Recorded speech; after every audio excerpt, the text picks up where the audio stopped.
Welcome to Greek for a Week. I am glad that you are watching another video this week, and we are considering two verses, chapter 3, verses 7 and 8 of 1 Thessalonians. Last week we looked at verse 6, where Paul discussed Timothy and his role, and the fact that Timothy brought good news of the Thessalonians' faith and love, and how that they were in a loving way remembering him. So Paul was very grateful for that. And so what he's going to do now is, because of that good report, this is the reason that we're going to see here in verses 7 and 8. So we'll begin with just that. For this reason, brethren,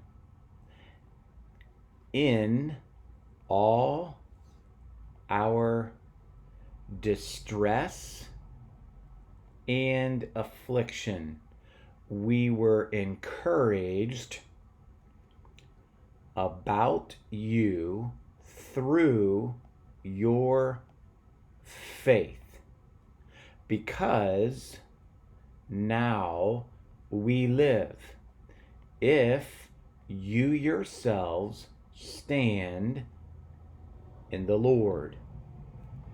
So again, Paul is providing a reason for the fact that he is encouraged by this good news of the faith and the love that Timothy has brought back. So we have dia tauta.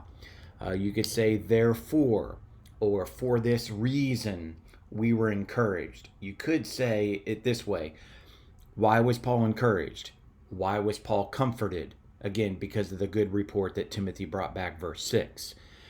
So we see the word here, paraklethemen. That is a first person plural, aorist passive indicative of parakaleo. And then you have a prepositional phrase that I wanted to make mention here, dia tes humon pisteos, through your faith. It could be means here. That is, we are comforted, we are encouraged, again, about you. So here's the about you, and then through the means of your faith. So that might be a way to communicate that prepositional phrase. And of course, here your anagke, there's your distress, thelipse, there's your afflictions. Okay? And then you have a hati down here in verse 8, because, or probably causal here. Now, here's your temporal marker. Now we live. That's present. First person plural, present active indicative of zao. So now we are living. So we are continuing to live, what might be another way to say it. Again, if you stand firm in the Lord, second person plural, present active indicative of steko. Notice the conditional clause here, if.